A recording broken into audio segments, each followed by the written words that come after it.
Having arrived back on mainland Aegedon from their journeys on the Kraeli Isles, having forgotten the most part of their experiences there, the group decided instead to set out to find Quenberg, the old ally of Vamahk, and in turn, hopefully, find the heart of the void, the key to defeating the gods who sought them. After one successful teleport, Val brought the group to Udayelo, but in their second attempt to find the mines where Quenberg and Vamahk had begun their excavations oh so long ago, the group appeared somewhere unfamiliar as they fell into deep blankets of snow, buffeted by high-speed winds and painful flecks of ice. The wind is deafening. It's almost impossible to hear the person next to you. And as you all poke your heads up from this snowdrift, you can see that you're very much not where you're supposed to be. I think immediately seeing this, knowing this is absolutely not at all where we should be, and that there is no way we are going to be able to communicate with each other, Val is just going to instantly attempt to teleport to the mine again. Because we gonna die out here. I don't know, can anyone help me is the real question. No, absolutely not. That's what I assumed. Go for it. 55 to 100. I got a 4. Oh no. This is so bad. This is like mishap levels of bad. Like we're about to get missing limbs. Everyone gets splinched as you take 21 force damage. Ouch. However, after you are violently pulled and ripped in this weird tangle of each other and space and time, there's a cacophonous boom as you all just faceplant into the grass midday on these rolling hills. Are we where we're trying to be? Yes. Oh, thank goodness. That is a minor wound for Val, so. Your forearm is just like kind of, the skin has been sheared off. You'll take -1 to anything dexterity or strength related. Okay. I'm going to presume that's also a minor wound for Dominique. Anyone who has a minor wound suffers the exact same thing. It's like parts of your skin have been flayed, and you'll take -1 to strength and dexterity. Well, that was not exactly the plan, but at least we are here. Yes, Rolander says, standing up from his face on the ground. Oh, and everyone gets to make 2 wisdom saving throws. Awesome. Don't forget your +5. +5, +5. We land and just vomit everywhere. Dominique is just not okay. He is like passed out at this point. All right, let's do the first round. Number to beat is 25. 13. Just barely missed at 22. Rolander did not pass. 17. Dominique got an 11. Brynir, Vamahk, Natural 1. and Brynir. 24. Everyone is hit with this intense wave of nauseousness. Like right as Rolandir, you're speaking, you're just like, oh. And now everyone gets to roll a second wisdom saving throw. Oh, no. Rolandir got a nat 20, but 34 total. Vamahk got 12. Mick got 26. 25. Brynir got a nat 20, and his is 25. Dominique got a 16. If you ate anything in the previous, time, you are rejecting that from your body, unless you're a Landir. And if you haven't eaten or drank anything, you are violently dry heaving. We go through our vomit for clues as to where we could have been. I'm kidding. This is Kraeli pork. Luna vomits twice as well. She's just not having a great time. No one's having a great time right now. Rolandir's the only one on his feet at this. Yeah, at this he kind of has his initial like gag reflex and maybe a little dribble out, and then Why?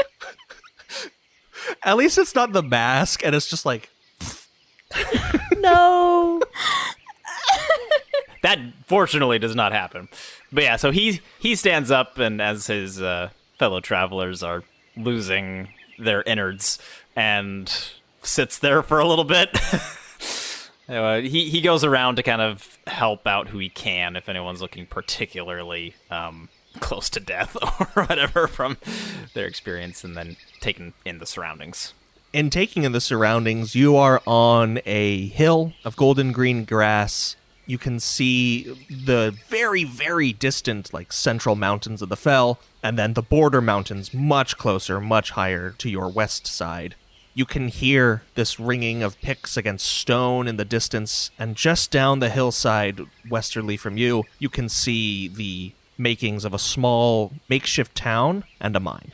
As either Val or Vamahk can make themselves available to talk to, he's going to choose Val first if he's able to get himself to that point. He just kind of walks over to him. Are we where we need to be? As far as I know, yes. Please say yes. It doesn't matter anyway. I can't take us any further, even if it is not where we want to be. I don't think that would be wise. And then now turning towards Vamahk, since presumably he has been here before, Merlander says, so how do we go about this? Is there a way that we should just approach, enter the mine? Is that where Lady Quenberg will be, or do we need to go to this village down there at the foot? It would be wise to visit the village first. We are hardly in a condition to take on Lady Quenberg. And we are still in Kinlands, right? Yes. And kind of just checking to make sure that... Does Val's spell require, like, concentration or anything? Seeming? No. Then yeah, so Relander just kind of checks his arms and whatnot to make sure that the illusion is still present on him. And then looks around at the others and sees that they're still kind of in poor state. Brynjar's probably, I don't know, he's probably popped up by now. And After he hurled the first time, he was actually feeling a lot better. Mick, how's Mick handling it? Yeah, I think that Mick would be pretty much on the ground. He's not really saying much because he's pretty dang nauseous, but eventually he gets to his feet and is able to basically just nod his head in agreement. And Dominic? Dominic's like passed out on the ground from how much nausea he has. Seeing Dominic especially, Relander will nod his head to what Vamahk had said about visiting the village. I think we all need a minute. Perhaps there's a quiet place we can settle down for a bit. And he's going to try to either help Dominic up to his feet if he's able to, or he's just going to pick him up in like a fireman carry. This is going to be a pickup type situation. Yeah, with Dominic over one shoulder and faring probably the best out of everyone, Relander is going to help guide the group along, getting closer to the village. He wants to get close enough to at least get like a sense of how many people are there, what types of people, if they're like armed guards, workers from the mine, regular citizens, whoever, and then kind of just gauge the danger level from that. There's no way to get close enough to ascertain that level of information without also being seen. Are we going to be welcome in the town? I assume not. Val will flick his eyes to Vamahk. We should be welcome enough in this town, although a familiar face might help.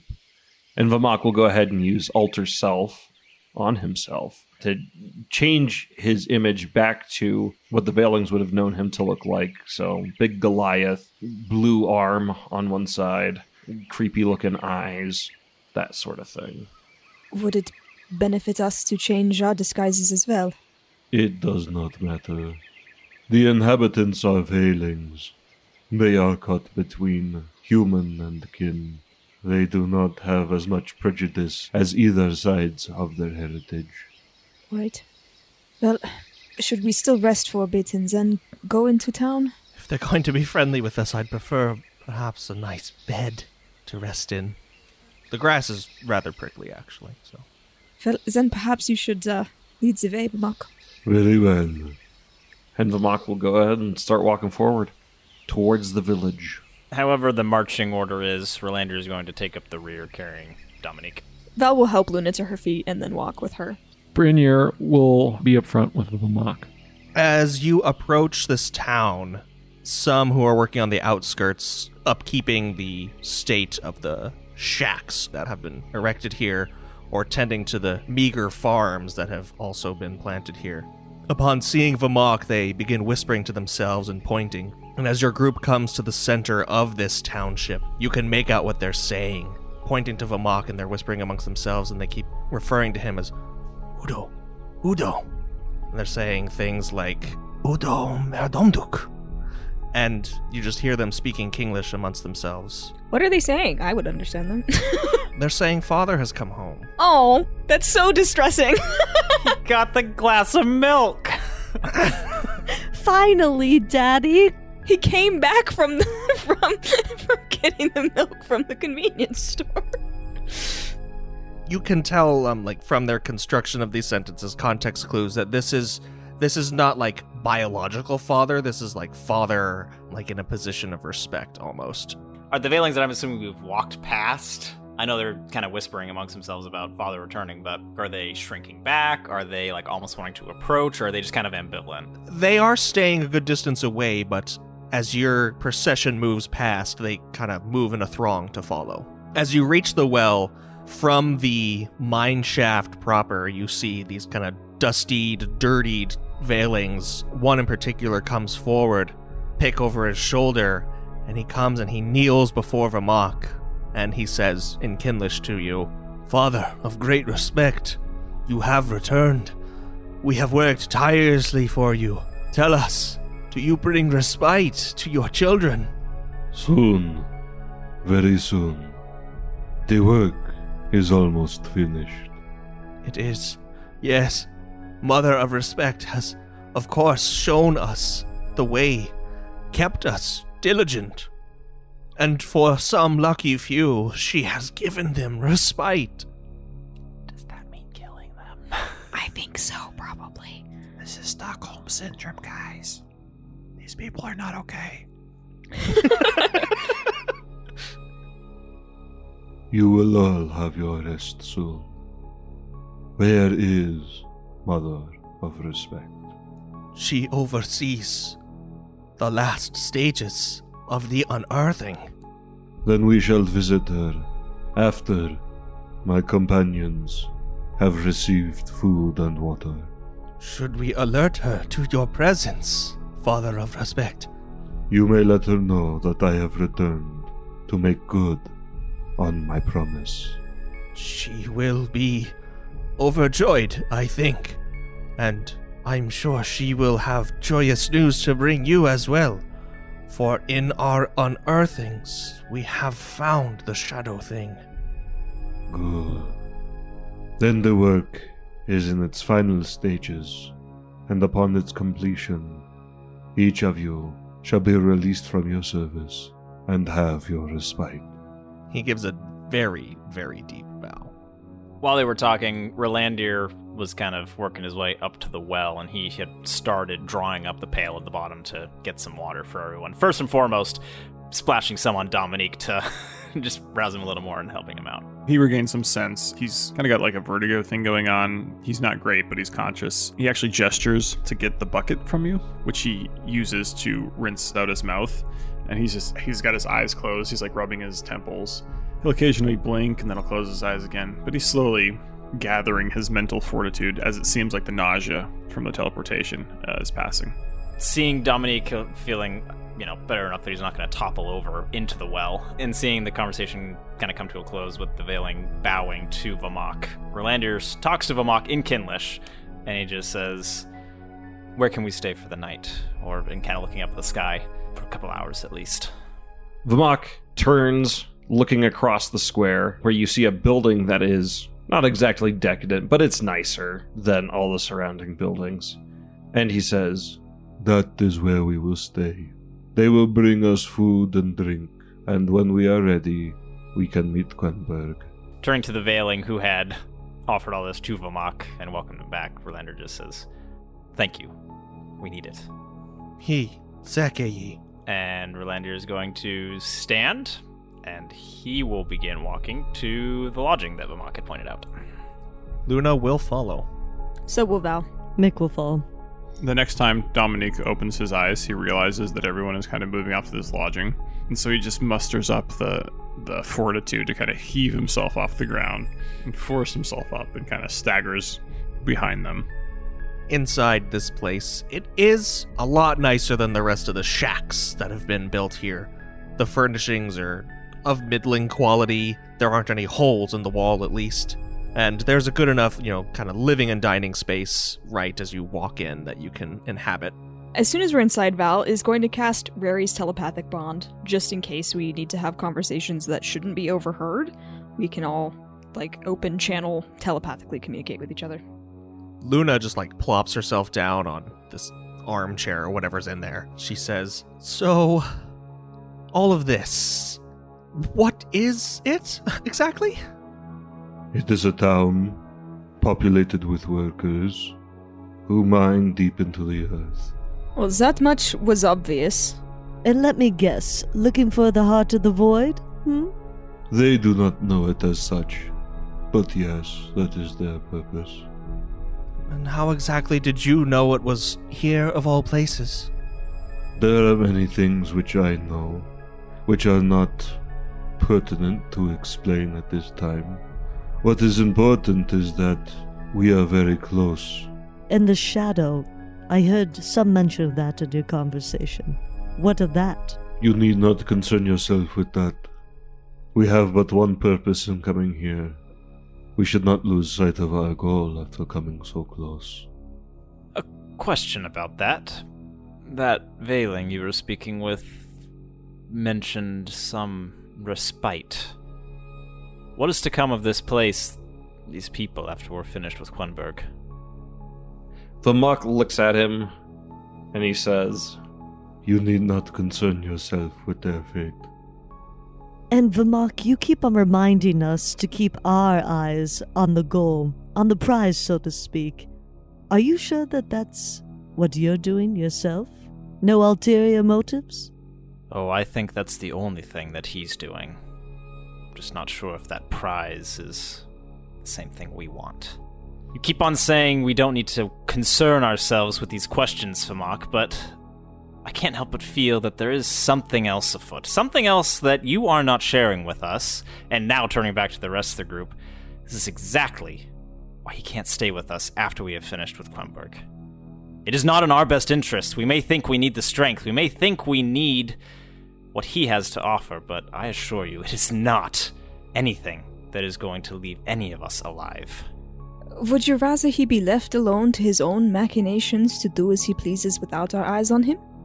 That's obviously not an option. We speak of him as if he is not right there. Luna just gestures to Vamahk.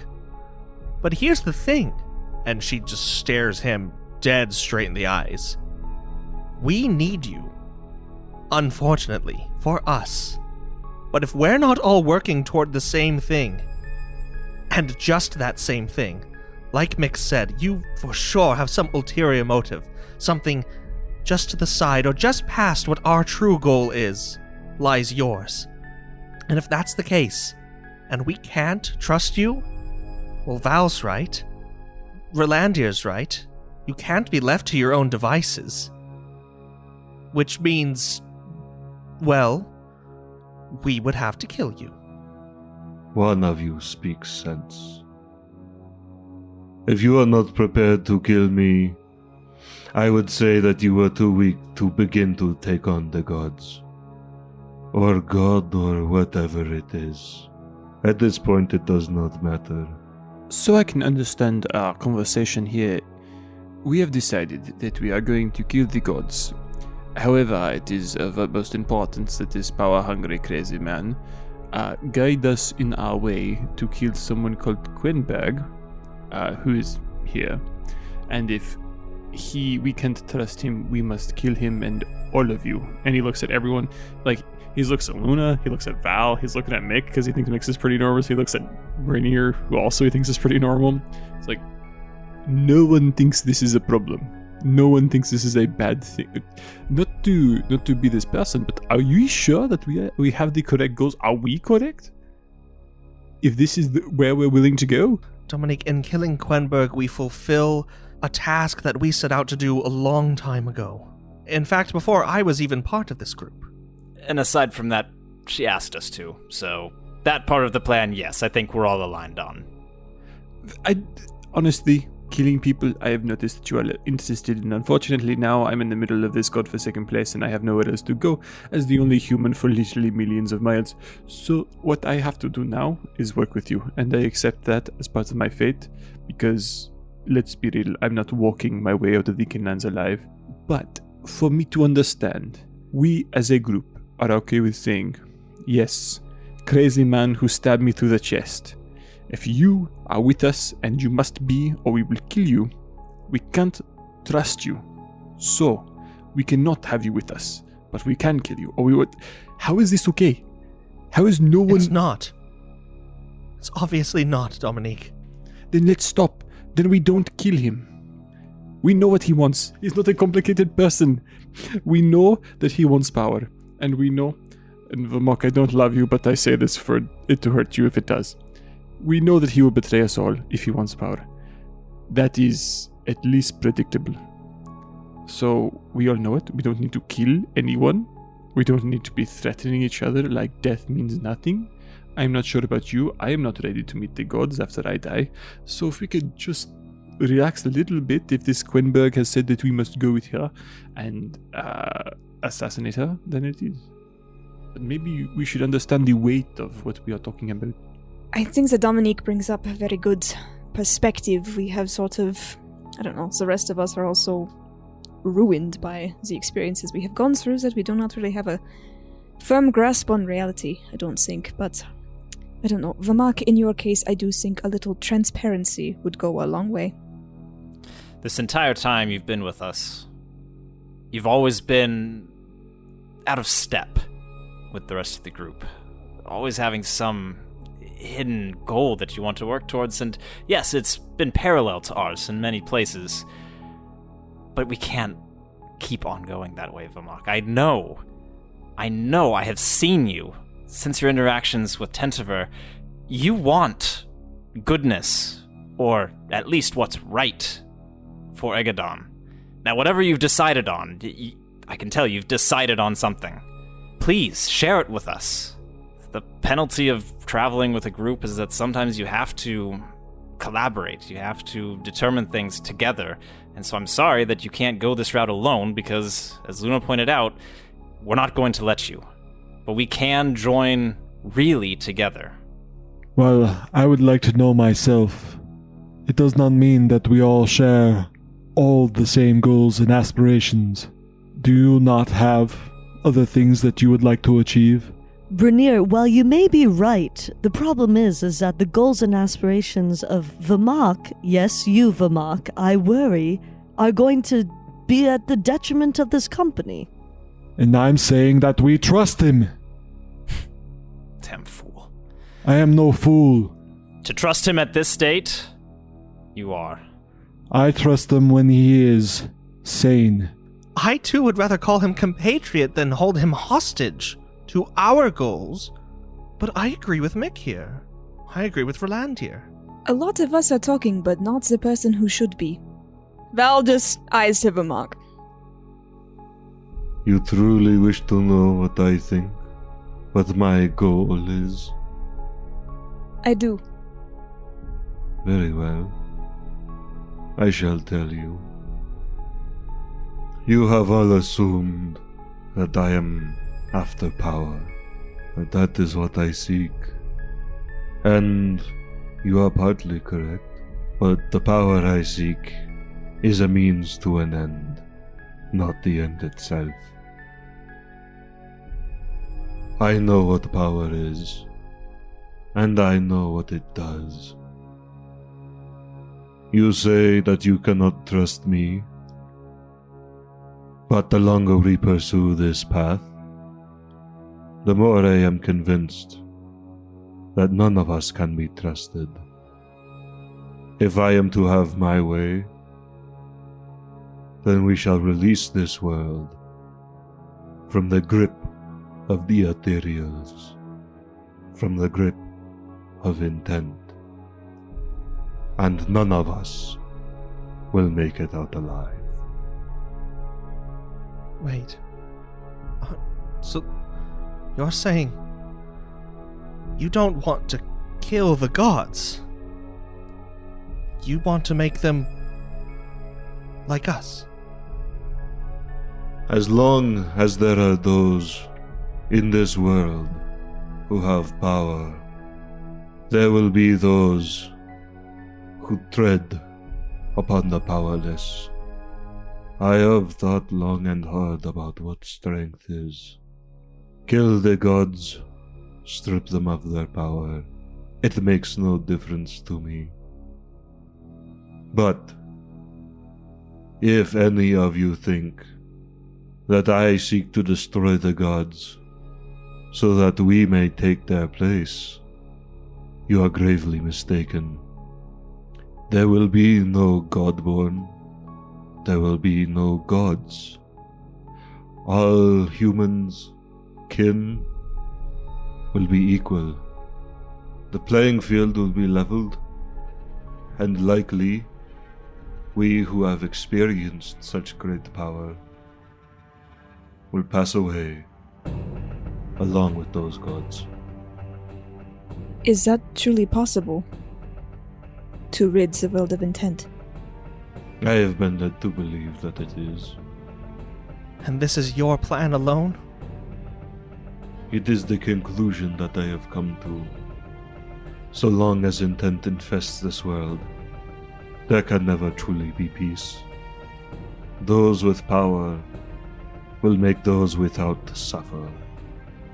Vamahk, that's not what I asked. I asked, is this your plan alone? It is mine and heirs.